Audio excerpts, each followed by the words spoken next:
Penguin Random House Audio presents The Liar's Dictionary by Eley Williams. Read for you by Kristin Atherton and John Glover. Novel. Noun. A small tale, generally of love. From Samuel Johnson's Dictionary of the English Language, 1755. Junkftak. Noun. A Persian bird, the male of which had only one wing on the right side, and the female only one wing on the left side. Instead of the missing wings, the male had a hook of bone, and the female an eyelet of bone, and it was by uniting hook and eye that they were enabled to fly. Each, when alone, had to remain on the ground. From Webster's 20th Century Dictionary of the English Language, 1943. Preface. Let us imagine you possess a perfect personal dictionary. Whatever. Not a not imperfect dictionary, but the best dictionary that could ever exist for you. Let's specify. This should be printed rather than digital. Dictionaries are practical objects. You could hold a volume of it out of someone else's reach, wave it around, or use it to chivvy a wayward moth out of a kitchen. As I say, dictionaries as practical. It might have a meaningful heft in the hand, with lightly scuffed corners, trustworthy enough to be consulted, and not too hot to handle. It would have a silk bookmark, perhaps, and page numbers, so that it's not jealous of other fancy books on the shelf. The perfect preface would know why dictionaries have page numbers.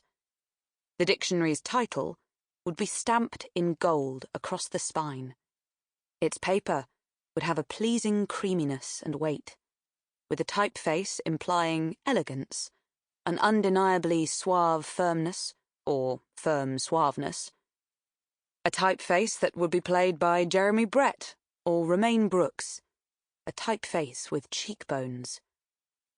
Leather covers come to mind, if one imagines a perfect dictionary. And if you were to flick your perfect dictionary's cover with a thumbnail, it would make a satisfying fnuck-fnuck sound.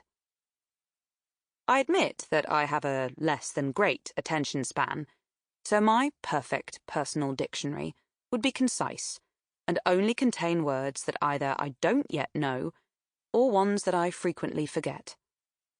My concise, infinite as ignorance dictionary would be something of a paradox, and possibly printed on a Möbius strip.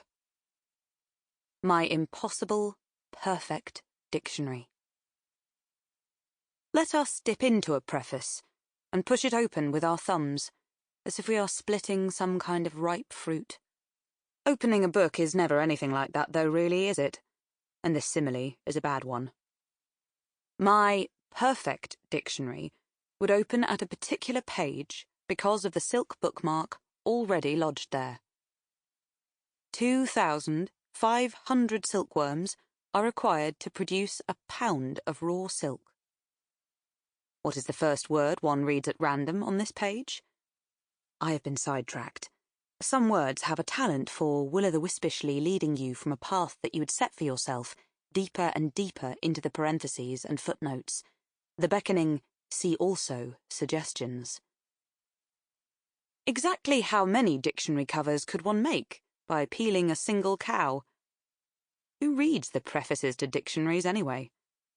Fnuck, fnuck, fnuck. To consider a dictionary to be perfect requires a reflection upon the aims of such a book. Book is a shorthand here. The perfect dictionary should not be playful for its own sake, for fear of alienating the reader and undermining its usefulness. That a perfect dictionary should be right is obvious. It should contain neither spelling nor printing errors, for example, and should not make groundless claims. It should not display any bias in its definitions, except those made as the result of meticulous and rigorous research. But already this is far too theoretical. We can be more basic than that.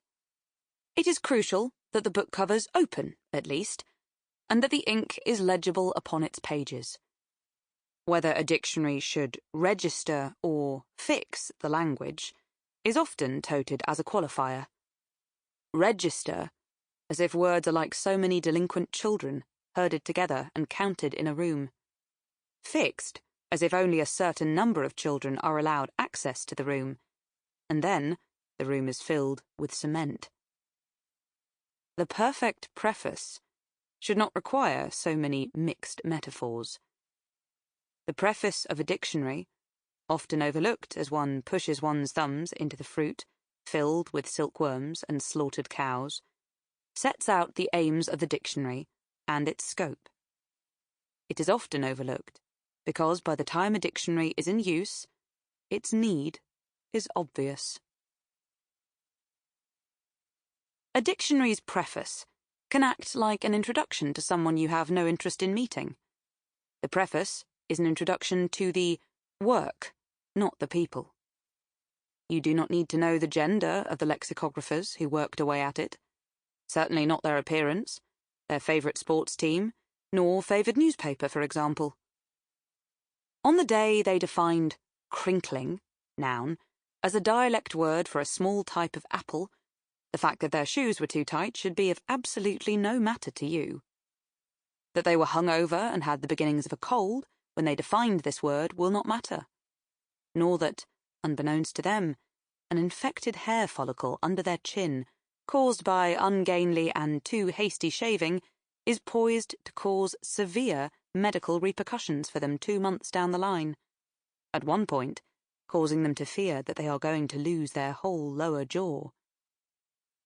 You do not need to know that they dreamed of giving it all up and going to live in a remote cottage on the Cornish coast. The only useful thing a preface can say about its lexicographers is that they are qualified to wax unlyrically about what a certain type of silly, small apple is called, for example.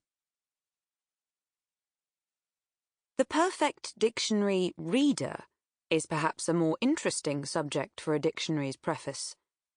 One generally consults a dictionary, as opposed to resting it upon lectern knees and reading it cover to cover. This is not always the case, and there are those who make it their business to read full, huge works of reference purely in order that they can say that the feat has been achieved. If one rummages through the bletted fruit of history, or an encyclopaedic biographic dictionary of dictionary readers, one might discover such a person, Fat Ali Shah Kahar, and a short biography dedicated to the same. Upon becoming the, see also, Shah of Persia in 1797, Fat Ali Shah Kahar was gifted a 3rd edition of one very famous encyclopedia. After reading all of its 18 volumes, the Shah extended his royal title to include Most Formidable Lord and Master of the Encyclopaedia Britannica. What a preface! A small picture of the Shah, accompanying an article about his life, might be a steel plate engraving, and show him seated, wearing silk robes with fruit piled high next to him. There is a war elephant in the background of the portrait. So much fruit, so many silkworms, so much implied offstage trumpeting. If you put your eyes far too close to an engraving, all is little dots and dashes, like a fingerprint unspooled. Perhaps you have encountered someone who browses a dictionary not as a reader, but as a grazing animal, and spends hours nose deep in the grass and forbs of its pages, buried in its meadow, while losing sight of the sun. I recommend it. Browsing is good for you. You can grow giddy with the words' shapes and sounds, their chorims, their umbles, and their panicles. These readers are unearthers, thrilled with their gleaning. The high of surprise at discovering a new word's delicacy. Sample complete. Ready to continue?